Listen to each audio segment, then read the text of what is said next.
Alright. So once again, good evening everyone and welcome po sa ating midweek service online. And good evening din po sa lahat ng makikinig nitong video na ito, no? So, napakaganda po ng ating topic ngayong gabi. It's about integrity in Christ. Okay? Ano nga ba ang ibig sabihin ng integrity? Okay, pag sinabi pong integrity, no, madalas po natin ito marinig. Actually, kapag po ako ay nag-a-apply sa isang company at gusto kong pumasok sa isang kumpanya, ito po ay isa sa mga tanong minsan. What is integrity for you? Mga ganyan ang tanong. So, syempre, atin pong sinasagot, no, yung kadalasan na sagot po dyan, yung integrity, ito po yung mga bagay na ginagawa natin na tama. Okay, kahit walang nakatingin. Okay? So, yun po yung integrity, no? Na minsan, may mga ibang tao na ginagawa na lang nila ang isang bagay na tama kapag may nakatingin sa kanilang mga boss nila, may nakatingin lang na katrabaho nila, nakatingin yung kanilang mga classmates, no? So, feeling mo na tama yung ginagawa mo, talagang pinapakita mo sa kanila na tama yung ginagawa mo. Pero hindi po kasi ganoon ang integrity. Ang integrity, may nakatingin man o wala, ginagawa mo pa rin ang tama. Okay? At marami sa Pilipino, at hindi lang Pilipino, kahit mga Kristiyano na, okay, ay nahuhulog pa sa ganitong, ano mo yun, pagkakamali, na akala nila, ginagawa mo lang ang tama pag may nakatingin. Pero pag wala nang nakatingin, ay hindi mo na ginagawa ang tama. Pero tayong mga Kristiyano, dahil po tayo ay Christian at meron po tayong banal na takot sa Diyos, meron tayong relationship, no, kay Jesus. Napaka-importante lagi po nating isipin na ginagawa natin ang isang bagay dahil tayo ay may banal na takot sa Diyos. Okay? So, ibig sabihin po, ginagawa mo ang tama kahit walang nakatingin sa'yo dahil alam mo sa isip mo na ang Diyos ay nakatingin sa'yo. Okay? Kahit wala yung boss mo, wala yung teacher mo, wala yung sino mang kasama mo sa trabaho o classmates mo, gagawin mo pa rin ang tama kasi ito ay parte ng iyong pagsamba sa Diyos. Ginagawa mo ang tama dahil nakatingin sa'yo ang Diyos, alam ng Diyos yung ginagawa mo. Okay? So, napaka-importante nito dahil marami pong tao at lalong-lalo na Kristiyano na Christian na ay walang integrity. Okay? Kaya napaka-importante nito. Ito po yung ating verse for tonight. Ito po sa Micah 6:8. Okay? So Micah chapter 6 verse 8. Sa Tagalog po, babasahin ko. Sabi po dito, ipinakita na sa iyo, o tao, kung ano ang mabuti at ano ang hinihingi sa iyo ng Panginoon, ang gumawa ng katarungan, mahalin ang kagawaan, at lumakad ng may pagpapakumbaba sa iyong Diyos. Okay? So ito po yung ating text verse for tonight. Now, ang Micah 6:8 po ay isa sa mga prophetic verses, okay? Na madalas po itong binabanggit o pag-usapan na ang ibig sabihin nito ay ito po ay tunay na pagsamba at buhay na kalugod-lugod sa Diyos. Now, ang context po nitong Micah, no? Ang context po ng ating pinag-uusapan, si Micah po ay isang propeta ng Diyos. Okay? Again, si Micah ay isang prophet, no? At yung panahon na yon, no, ang Israel, yung Samaria at ang Judah o Jerusalem, punong-puno po ng kawalan ng katarungan, napakagulo, talagang ang daming nananamantala ng mga tao at marami pong mga false teachers o mga religion, no, na iba-ibang mga katuruan. So, ang daming kaguluhan. Kaya po, itong Micah 6:8, ito po ay sagot ni Yahweh sa mga tanong ng mga tao nung panahon na yon, kung paano sila dapat lumapit sa Diyos. Okay? So, ito po yung sinagot ng Diyos sa kanila. Kaya nga sabi niya, pinakita ko na sa inyo kung anong mabuti at kung ano ang hinihingi sa inyo ng Panginoon, ang gumawa ng katarungan. So, yun yung sinasabi ng ni Yahweh, gumawa ng katarungan, mahalin ang kagawaan. Ibig sabihin ng kagawaan, yung kalooban, at lumakad ng may pagpapakumbaba sa iyong Diyos. Now, kung ating iisa-isahin yung sinabi dito ni Yahweh, no? Una, gumawa ng katarungan. So, ibig sabihin, magsikap tayong makitungo sa ibang kapwa natin, no? Labanan ang pandaraya, mga korupsyon at pagsasamantala. Kaya alam niyo po, sa panahon natin, lalo na sa bansa natin, na imbes yung mga politiko natin, yung mga namumuno sa bansa natin na dapat may integrity o may integridad, no? Pero sila pa mismo ang nagnanakaw ng mga kabanang bayan, sila pa yung may mga issue sa mga korupsyon, namamantala, sinasamantala nila yung mga kababayan natin, yung mga may hirap na kababayan natin, dinadaya nila, no? Ang ating mga kababayan. So wala pong katarungan, no? Kaya naman po tayo, mga Kristiyano, saan man tayo dalhin ng Diyos, estudyante ka man, ikaw man ay may business, ano man yung ginagawa mo sa buhay, palagi po tayo dapat may integridad or integrity, no? At kailangan hindi po tayo makitaan ng mga ganitong bagay katulad ng mga pandaraya, no? Mga korupsyon, no? Pananamantala sa ibang tao, no? So ito po yung mga unang bagay na sinasabi ni Yahweh, no, dito sa Micah 6:8, no, na importante yung integridad, no, integrity natin, no? Na pag paano tayo magkakaroon ng integrity, kailangan mahalin natin yung mga kapwa natin, no? Kaya nga sinabi niya doon na gumawa ng katarungan, mahalin ang kagawaan, sabi yung kalooban, no?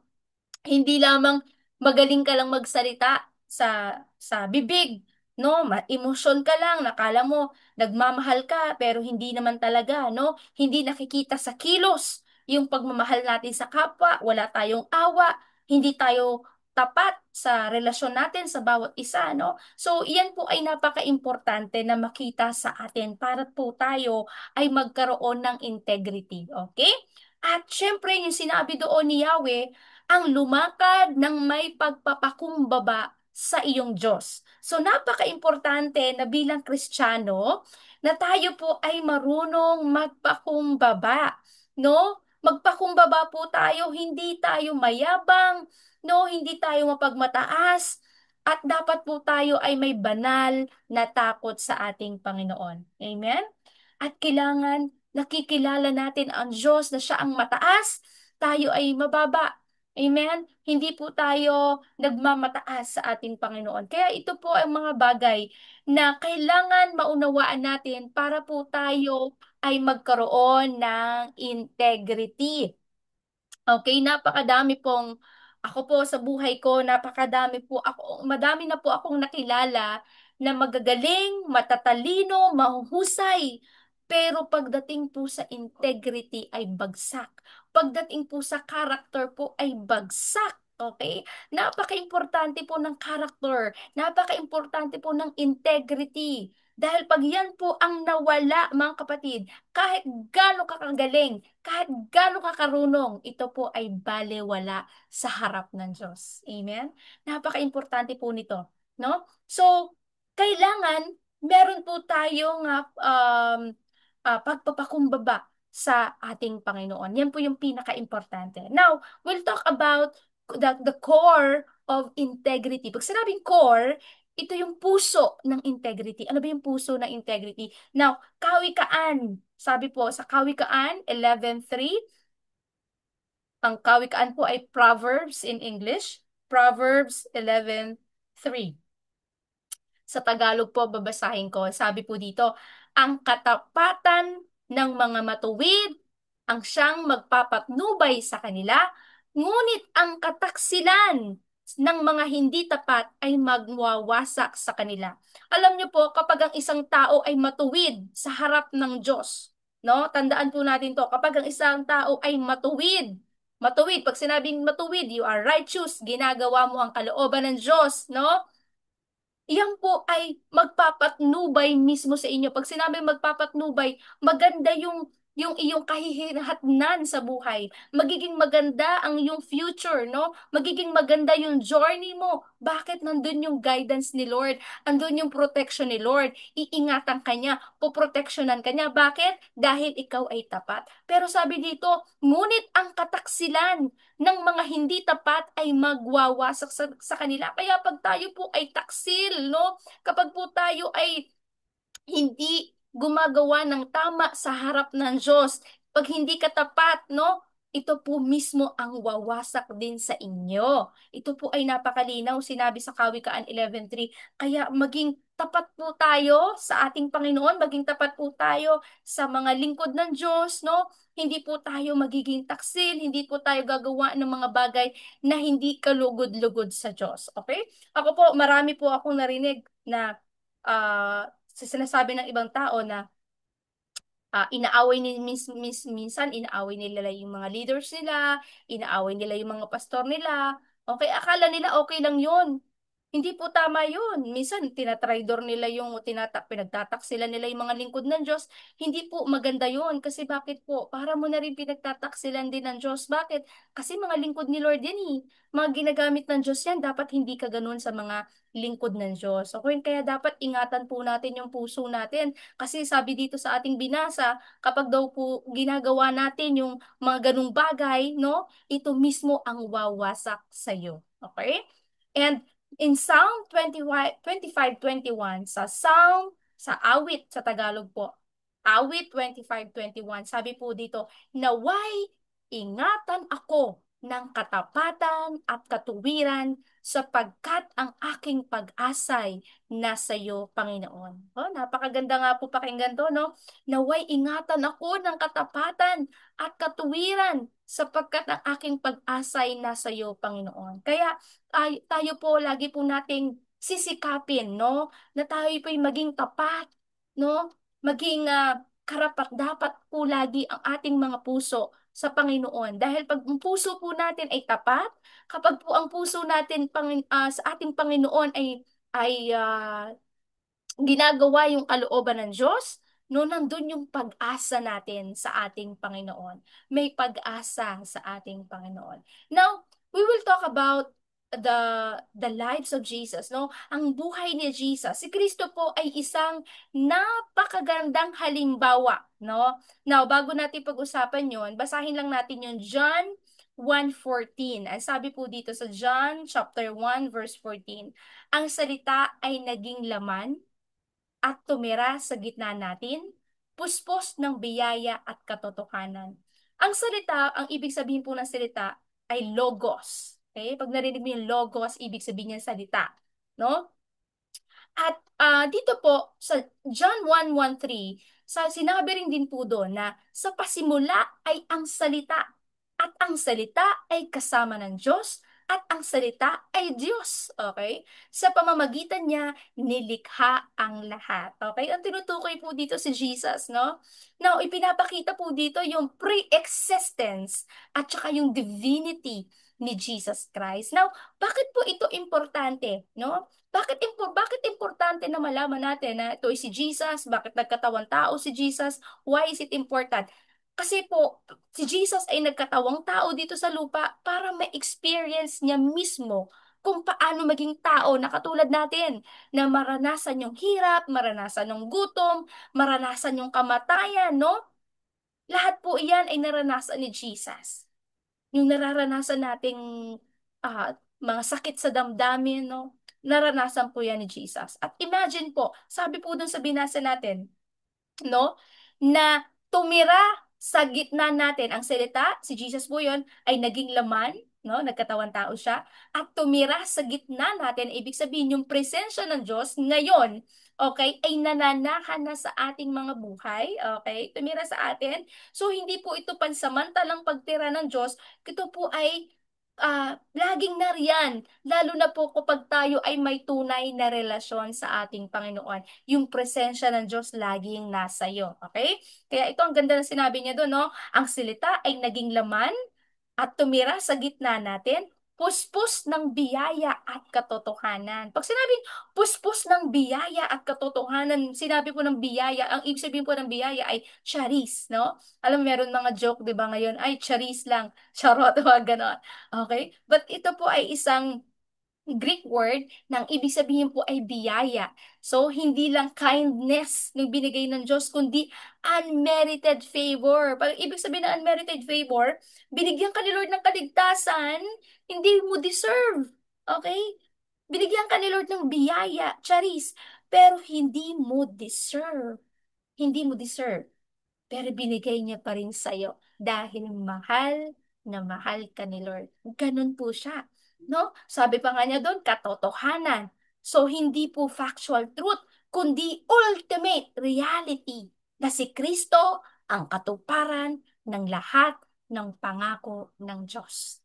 Amen? Now, tatanungin mo sa akin, Pastora, anong connection nito sa integrity na pinag-uusapan natin?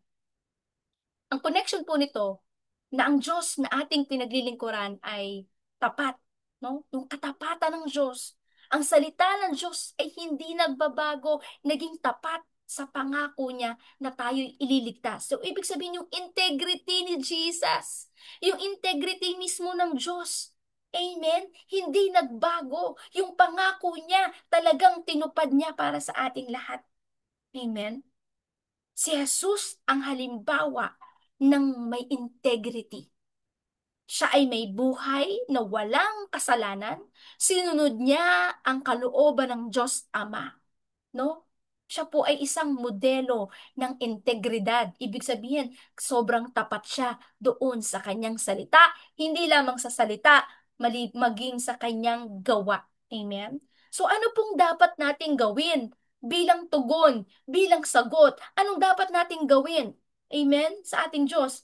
Dahil po siya ay naging tapat sa atin, mga kapatid, dahil tapat si Lord sa'yo, amen? Tinatawag niya rin tayong maging tapat din sa Kanya. So anong gagawin natin kung tapat ang Diyos sa atin? Maging tapat din po tayo sa Kanya. At madalas tayo pong nagkakasala. Madalas pong hindi natin nagagawang nagiging tapat tayo kay Lord. Minsan, nakakapagsinungaling tayo. Minsan, nakakagawa tayo ng mga bagay na hindi maganda. No, hindi tayo nagiging tapat sa Diyos eh. Minsan, nagkukulang tayo. Minsan, nasasaktan. Actually, hindi minsan. Madalas po nating nasasaktan si Lord. Okay? Pero alam mo, ang pag-ibig ng Diyos hindi nagbago sa'yo. Ang pag-ibig ni Lord hindi nagbago. Noon, ngayon, at kailanman, mahal ka niya. Amen.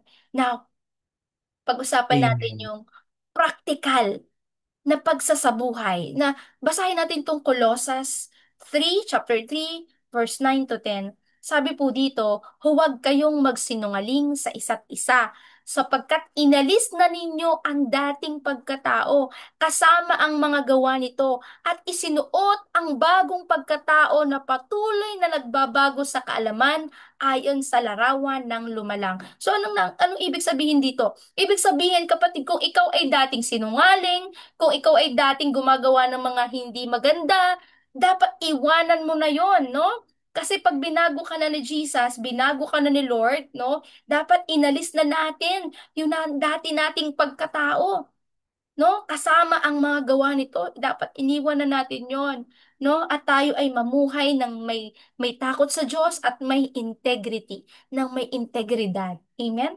Katulad ni Jesus. At sabi sa Mateo, chapter 5, verse 37, ang inyong oo ay oo, at ang inyong hindi ay hindi. Ang anumang labis dito ay mula sa masama. Okay? So kapag minsan nagsasalita tayo pag nag-oo tayo, nangako tayo, ay dapat talagang gawin natin. Okay? Yun, isa dito rin pumapasok yung integrity natin. Kasi maraming tao magaling magsalita, pero yung sinasabi nila, hindi nila ginagawa. Okay? So, napakadelikado po noon. Amen po ba? Kaya dapat pag nagsasalita po tayo, may integrity, gawin po daw natin. Ang oo ay oo, ang hindi ay hindi. Amen? Napaka-importante po nito. Now, in 1 Kings 9:4, sabi po dito, Kung lalakad ka sa harap ko ng may katapatan ng puso at katwiran, tulad ng ginawa ng iyong si David. Ano? Kilala niyo naman po si David, no? So, hinahalimbawa siya na lumakad daw po tayo ng may katapatan ng puso at katwiran, no? At marami po sa ating mga Christian na lagi pa rin po tayong anong tawag doon?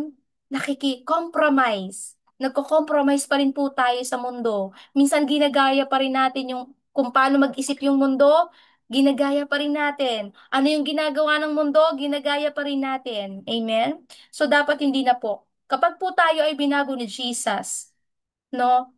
Nagkakaroon po tayo nagkakaroon po tayo ng unti-unting pagbabago, no? Binabago ng Diyos ang ating isip from glory to glory, inaayos ni Lord yung buhay natin, at kailangan po na maging maingat na tayo. Okay? Maging maingat po tayo sa ginagawa natin, sa sinasabi natin, no? At dapat lagi nating iisipin na ang Diyos ay laging nakatingin saan ka man naroroon. Nandun ka man, naglilinis ka man, nakikipagkwentuhan ka man sa mga kapitbahay mo, nag-aaral ka man, no? Ano man ang ginagawa mo, nakikita ni Lord. At dapat sa lahat ng ginagawa natin, nalulugod siya. Nabibless dapat ang Diyos sa ginagawa natin. Dapat aware po tayo. At alam niyo po, minsan, marami sa atin na kaya hindi tayo minsan aware na ang Diyos ay nakatingin. Kasi minsan ang tingin natin sa Diyos parang wala lang. Minsan, akala natin ang Diyos ay hindi nakatingin sa atin dahil hindi naman natin siya nakita. Pero alam niyo po, kapag nilagay niyo sa puso't isip niyo na ang Diyos ay lagi mong kasama, ang Diyos ay laging nakatingin sa iyo, maniwala po kayo, magiging aware ka at aayusin mo na nandun yung takot mo sa Diyos na you have the fear of the Lord na sa lahat ng gagawin mo, kailangan malugod ang Diyos. Amen? Kailangan laging malugod si Lord sa lahat ng ginagawa mo. Amen? Now, tatlong bagay lang po ang gusto kong iwan sa inyo ngayong gabi. Number one, yung character po natin ay importante sa integrity, no? Character, higit pa sa sitwasyon.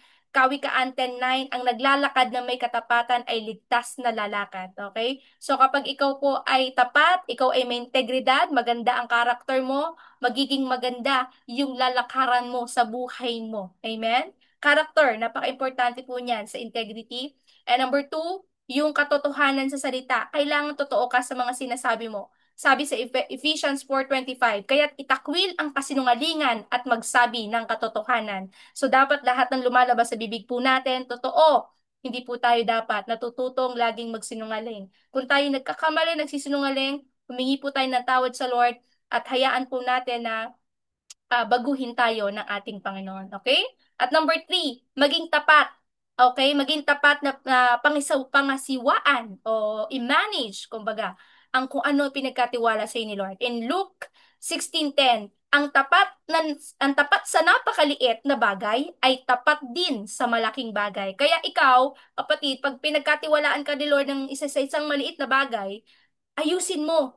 Pagandahin mo yung ministry na binigay ni Lord, pagandahin mo. Kailangan maging mag-expand yan, kailangan lumaki yung ministry mo, kailangan pinagpipray mo lagi yung ministry mo, gawin mo ang paraan, para kay Lord lahat yan, para kay Lord lahat yan, no? Pag nakita ni Lord na tapat ka sa ginagawa mo, mas palalakihin ka niya, bibigyan ka ni Lord ng mas malaking pamamahalaan. Pero kung maliit na bagay, maliit na ministry, hindi mo inaayos yung trabaho mo, hindi mo ginagawa yung the best mo kay Lord, no? Parang ano lang naman yan, bahala na sila dyan. Pag ganun lagi ang isip natin, hindi ka pagkakatiwalaan ni Lord sa isang malaking bagay. Okay? So, pag tapat ka sa maliit, pagkakatiwalaan ka ni Lord sa malaki.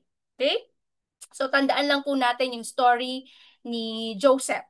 Si Joseph, nakita nyo, binenta siya, kinulong, no?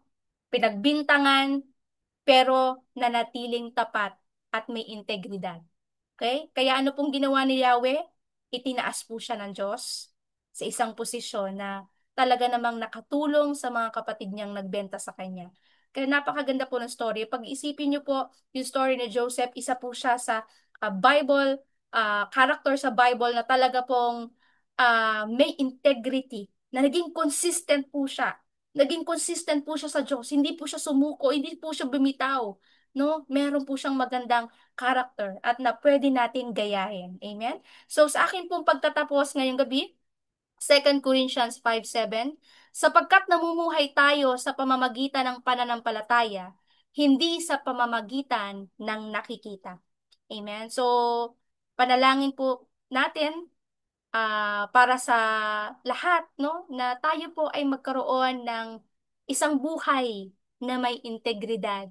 No, sa gitna ng maraming pressure ng buhay, maraming problema, maraming sitwasyon na hindi maganda, pero yung integrity ni Jesus ay muli at laging makita sa ating mga buhay. Amen?